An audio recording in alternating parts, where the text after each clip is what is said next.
প্রেরণার গল্পকথা।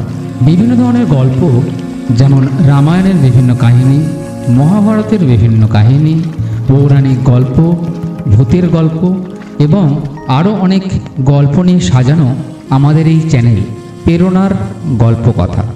আপনাদের পছন্দই আমাদের পছন্দ। তাহলে চলুন শুরু করি আজকের কাহিনী।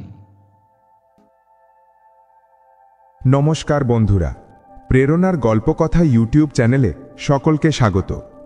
আজ আমরা শোনাব আর এক নতুন কাহিনী, এক এমন কাহিনী যা বাঙালি সংস্কৃতি, লোকবিশ্বাস এবং প্রাচীন পৌরাণিক উপাখ্যানের এক অবিচ্ছেদ্য অংশকে তুলে ধরবে। এই কাহিনীটি হল সেই দেবী মনসার, যিনি সর্পকুলের অধিষ্ঠাত্রী, যিনি বিষহরা নামে পরিচিত। সেই মা মনসার পৃথিবীতে প্রথম পূজার প্রচলন কিভাবে হয়েছিল। কাহিনী শুরু করবার আগে আপনাদের কাছে অনুরোধ, অবশ্যই আমাদের এই চ্যানেলটিকে লাইক, শেয়ার এবং সাবস্ক্রাইব করে দেবেন। সবার আগে আমাদের নতুন কাহিনী শোনবার জন্য বেল আইকনটি প্রেস করে দেবেন। আজ আমরা যে কাহিনীটি শোনাব তার নাম পৃথিবীতে কিভাবে শুরু হলো মা মনসার পুজো। জয় শ্রী রাধে কৃষ্ণা। মা মনসা, যিনি আমাদের লোকপুরাণে সর্পদেবী বা বিষহারা নামে পরিচিত, তিনি কেবল একজন দেবী নন। তিনি প্রকৃতির সেই ভয়ঙ্কর এবং নিরাময়কারী শক্তির প্রতীক, যা একদিকে যেমন ভয় দেখায়, তেমনি অন্যদিকে জীবন রক্ষাও করে। মনসা পূজার প্রচলন কিভাবে হলো, সেই আখ্যানটি ভারতীয় পুরাণের এক গভীর এবং জটিল পর্ব, যা মূলত দুটি প্রধান কাহিনীর সমন্বয়ে গঠিত: মনসার জন্ম এবং তার মর্তে পূজা প্রতিষ্ঠার জন্য তার নিরন্তর সংগ্রাম। মনসা ছিলেন শিবের মানস কন্যা। মনসা নামটির অর্থই হল মন থেকে জন্ম। তার জন্মকাহিনী বিভিন্ন পুরাণে সামান্য ভিন্ন হলেও তার মূল ভাবটি একই। এক প্রচলিত কাহিনী অনুযায়ী, মহাদেব যখন কোনো একটি কঠিন পরিস্থিতিতে গভীর চিন্তায় মগ্ন ছিলেন, তখন তার মন থেকে এক অপূর্ব জ্যোতির সৃষ্টি হয় এবং সেই জ্যোতি থেকেই এক কুমারী কন্যার জন্ম হয়।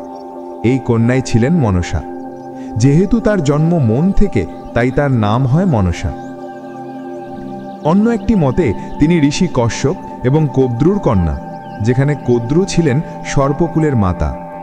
এই কারণে তিনি সর্পকুলের দেবী হিসেবে পরিচিত। তবে বাঙালি লোকপুরাণে তিনি মূলত শিব কন্যারূপেই পূজিত। কিন্তু জন্ম নিলেই কোনো দেবী দেবত্ব লাভ করেন না। মনসা যখন পৃথিবীতে এলেন, তখন তিনি ছিলেন অপরিণত এবং তার মধ্যে দেবত্বের পূর্ণ ক্ষমতা ছিল না। তাকে প্রথমে দেবলোকে স্বীকৃতি পেতে হয়েছিল এবং তারপর মর্তে অর্থাৎ পৃথিবীতে তার পূজা প্রতিষ্ঠা করা ছিল তার জীবনের প্রধান সংগ্রাম। মনসা যখন কৈলাসে তার পিতা শিবের কাছে এলেন, তখন শিবের স্ত্রী দেবী চণ্ডী বা পার্বতী তাকে সহজে মেনে নিতে পারেননি। দেবী চণ্ডী মনে করতেন মনসা তার সতীন বা প্রতিদ্বন্দ্বী। মনসার রূপ ছিল সর্পবেষ্টিত, যা চণ্ডীর কাছে ভয়ের কারণ ছিল। এই কারণে চণ্ডী মনসাকে বারবার অপমান করতেন এবং তাকে কৈলাস থেকে দূরে রাখার চেষ্টা করতেন। এই অপমান মনসার মনে গভীর দুঃখ সৃষ্টি করেছিল। মনসা তখন পৃথিবীতে এসে নিজেকে প্রতিষ্ঠিত করবার ব্রত নিলেন। তিনি জানতেন, যদি তিনি পৃথিবীতে তার পূজা প্রতিষ্ঠা করতে পারেন, তবেই দেবলোকে তার স্বীকৃতি মিলবে। কিন্তু এই পথ ছিল অত্যন্ত কঠিন। তিনি ছিলেন রাগী এবং জেদি স্বভাবের। মনসা জানতেন যে দেবলোকে স্বীকৃতি পাওয়ার চেয়েও কঠিন হল পৃথিবীতে পূজা প্রতিষ্ঠা করা, কারণ তিনি ছিলেন লোকদেবী, যার পূজা সাধারণ মানুষের কাছে গ্রহণযোগ্য হতে হবে। তার দেবত্ব প্রতিষ্ঠা এবং মর্তে পূজা প্রচলনের মূল আখ্যানটি জড়িয়ে আছে বিখ্যাত বণিক চাঁদ সওদাগরের সাথে। এই কাহিনীটি মনসামঙ্গল কাব্যের মূল ভিত্তি। চাঁদ সওদাগর ছিলেন চম্পকনগরের এক অত্যন্ত ধনী ও প্রতাপশালী বণিক এবং তিনি ছিলেন দেবাদিদেব শিবের এক নিষ্ঠ ভক্ত। তিনি শুধু শিবের পূজা করতেন, অন্য কোনো দেবীদেবীকে তিনি পূজা করতে রাজি ছিলেন না। চাঁদ সওদাগর ছিলেন অত্যন্ত অহংকারী এবং একরোখা।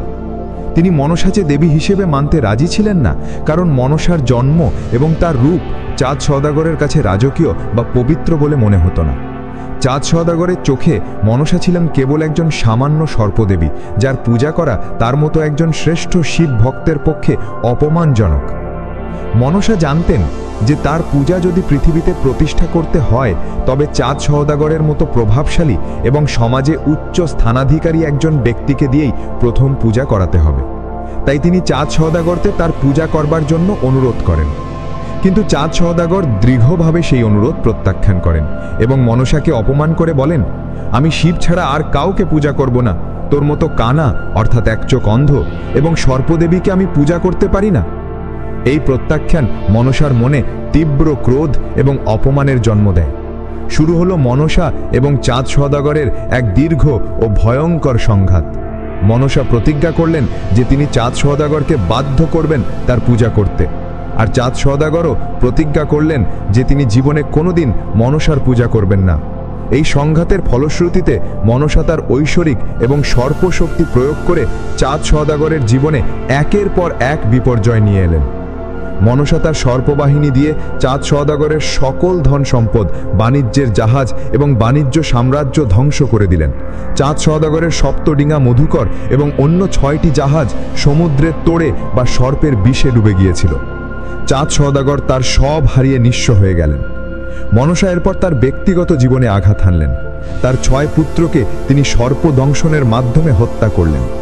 চাঁদ সওদাগরের জীবনে নেমে এলো চরম পুত্র শোক। তবুও তিনি তার প্রতিজ্ঞা থেকে এক চুলও নড়লেন না। মনসা বারবার চাঁদ সওদাগরকে তার পূজা করবার জন্য চাপ সৃষ্টি করতে লাগলেন, কিন্তু চাঁদ সওদাগর প্রতিবারই প্রত্যাখ্যান করতেন। একবার মনসা তাকে এক অসহায় অবস্থায় সর্পদংশন দ্বারা মৃত্যুর মুখে ঠেলে দিয়েছিলেন, কিন্তু শিবের প্রতি তার অবিচল ভক্তি এবং তার নীতির প্রতি অটল থাকার কারণে মনসাকে পিছিয়ে আসতে হয়েছিল। এই সংঘাতের চরম পর্যায়েও চাঁদ সওদাগর তার নীতি ত্যাগ করেননি। মনসা বুঝতে পারলেন যে চাঁদ সওদাগরকে সরাসরি পরাজিত করা সম্ভব নয়, তাই তিনি তার কনিষ্ঠ পুত্র লক্ষিন্দরকে লক্ষ্যবস্তু করলেন। চাঁদ সওদাগর তার শেষ পুত্রকে রক্ষা করবার জন্য লক্ষিন্দর এবং তার বউ বেহুলাকে লোহার বাসর ঘরে রাখলেন। তিনি ভেবেছিলেন এই ঘরে কোনো সর্প বা দেবী প্রবেশ করতে পারবে না, কিন্তু মনসার নির্দেশে তার সর্পকুলের প্রধান কাল নাগিনী সেই বাসর ঘরে প্রবেশ করে এবং লক্ষিন্দরকে দংশন করে হত্যা করে। লক্ষিন্দরের এই অকাল মৃত্যুতে চাঁদ সওদাগর ভেঙে পড়লেও তার পুত্রবধূ বেহুলার আত্মত্যাগ এই কাহিনীর মোড় ঘুরিয়ে দেয়। বেহুলা ছিলেন এক অসাধারণ নারী, যিনি তার মৃত স্বামীর জীবন ফিরিয়ে আনার জন্য এক অসম্ভাবী পথ বেছে নিলেন। তিনি তার স্বামীর মৃতদেহ নিয়ে ভেলায় চড়ে ভাসলেন এবং নদী পথে স্বর্গলোকে যাত্রা করলেন। স্বর্গলোকে গিয়ে বেহুলা তার নৃত্য এবং আত্মত্যাগের মাধ্যমে দেবদেবীদের মুগ্ধ করলেন। তিনি সেখানে মনসাকে পূজা করবার মাধ্যমে তার স্বামীর জীবন ফিরিয়ে দেবার জন্য অনুরোধ করলেন। দেবদেবীরা এবং স্বয়ং মনসা বেহুলার এই ত্যাগ এবং ভক্তি দেখে মুগ্ধ হলেন। মনসা তখন বেহুলাকে বললেন যে তিনি লক্ষিন্দরকে জীবন ফিরিয়ে দেবেন, তবে শর্ত হলো চাঁদ সওদাগরকে মর্তে গিয়ে তার পূজা প্রতিষ্ঠা করতে হবে। বেহুলা লক্ষিন্দরকে ফিরে পেয়ে পৃথিবীতে ফিরে এলেন। চাঁদ সওদাগর তার পুত্র এবং পুত্রবধূকে ফিরে পেয়ে এবং তাদের জীবনের এই ভয়ঙ্কর অভিজ্ঞতার কথা শুনে অবশেষে তার ভুল বুঝতে পারলেন। তিনি বুঝতে পারলেন যে মনসার শক্তি এবং মহত্বকে অস্বীকার করা সম্ভব নয়। লক্ষিন্দরকে ফিরে পাবার পর চাঁদ সওদাগর মনসার পূজা করবার জন্য প্রস্তুত হলেন, কিন্তু তার দীর্ঘদিনের প্রতিজ্ঞা এবং অহংকার সহজে ভাঙতে পারছিলেন না। তাই মনসার কাছে তিনি শেষবারের মতো একটি শর্ত রাখলেন। চাঁদ সওদাগর বললেন যে তিনি মনসার পূজা করবেন, কিন্তু তিনি দেবীর দিকে বাম হাত দিয়ে ফুল ছুঁড়ে পূজা করবেন। বাম হাতকে সাধারণত পূজা করবার জন্য শুভ বলে মনে করা হয় না। এটি ছিল চাঁদ সওদাগরের পক্ষ থেকে মনসাকে দেওয়া শেষ অপমান বা তার প্রতিজ্ঞার শেষ চিহ্ন। মনসা এই শর্ত মেনে নিলেন, কারণ মনসা জানতেন যে এই পূজা প্রতিষ্ঠার মাধ্যমে তার মর্তের স্বীকৃতি এবং দেবত্ব অর্জন সম্পূর্ণ হবে। এরপর চাঁদ সওদাগর সেই শর্ত অনুযায়ী বাম হাতে ফুল ছড়ে মনসার পূজা করলেন। এই পূজার পরই চাঁদ সওদাগরের সমস্ত হারানো সম্পদ এবং সম্মান ফিরে আসে। এই ঘটনার মাধ্যমেই পৃথিবীতে আনুষ্ঠানিকভাবে মা মনসার পূজার সূচনা হয়েছিল। চাঁদ সওদাগরের পূজা করবার পর মর্তের সাধারণ মানুষ এবং অন্যান্য বণিকরাও মনসাকে দেবী হিসেবে গ্রহণ করতে শুরু করেন, কারণ তারা দেখলেন যে চাঁদ সওদাগরের মতো একজন প্রভাবশালী এবং জেদি মানুষও মনসার শক্তিকে মেনে নিয়েছেন। এই পূজা মূলত তার সন্তুষ্টি এবং সর্প ভয় থেকে মুক্তি পাবার জন্য শুরু হয়। মা মনসার পূজার এই আখ্যানটি আমাদের বাঙালি লোক সংস্কৃতিতে এক বিশেষ স্থান দখল করে আছে। এটি কেবল ধর্মীয় উপাখ্যান নয়, এটি মানব সমাজের প্রকৃতি এবং প্রতিজ্ঞা সংঘাতের এক প্রতীকী রূপ। মনসা হলেন প্রকৃতির সেই অংশ যা একদিকে যেমন জীবন হরণ করতে পারে অর্থাৎ সর্পদংশন, তেমনি অন্যদিকে জীবন দানও করতে পারে অর্থাৎ বিষহারা। মনসার পূজা হলো মূলত প্রকৃতির এই ভয়ঙ্কর শক্তিকে শান্ত করা এবং তার কাছ থেকে সুরক্ষা চাওয়ার এক প্রথা। চাঁদ সওদাগর শিবের প্রতি ভক্তি সত্ত্বেও তার অহংকারের কারণে মনসাকে অস্বীকার করেছিলেন। এই কাহিনী আমাদের শিক্ষা দেয় যে কোনো ঐশ্বরিক শক্তি বা জীবনের সত্যকে অহংকার বা জেদ দ্বারা অস্বীকার করা উচিত নয়। বেহুলার আত্মত্যাগ নারীর সাহস, ধৈর্য এবং ভালোবাসার প্রতীক। বেহুলার এই সাহসী মনসাকে তার পূজা প্রতিষ্ঠা করতে সাহায্য করেছিল, যা নারীর ক্ষমতা এবং মর্যাদাকে তুলে ধরে। চাঁদ সওদাগরের বাম হাতে পূজা করবার প্রথা মনসা পূজার এক অংশ হয়ে রয়ে গেছে, যা সেই প্রাচীন সংঘাতের স্মৃতি বহন করে। বন্ধুরা, মা মনসার পৃথিবীতে পূজা প্রতিষ্ঠার এই কাহিনী কেবল এক পৌরাণিক আখ্যান নয়, এটি আমাদের লোকজীবনের ভয়, ভক্তি এবং প্রকৃতির প্রতি শ্রদ্ধার এক গভীর প্রকাশ। আশা করি এই কাহিনী আপনাদের ভালো লেগেছে। যদি ভালো লেগে থাকে তাহলে অবশ্যই লাইক, শেয়ার এবং সাবস্ক্রাইব করে আমাদের পাশে থাকবেন। পরবর্তী কাহিনী শোনবার জন্য প্রস্তুত থাকুন। আজকের মতো বিদায়। জয় শ্রী রাধে কৃষ্ণা।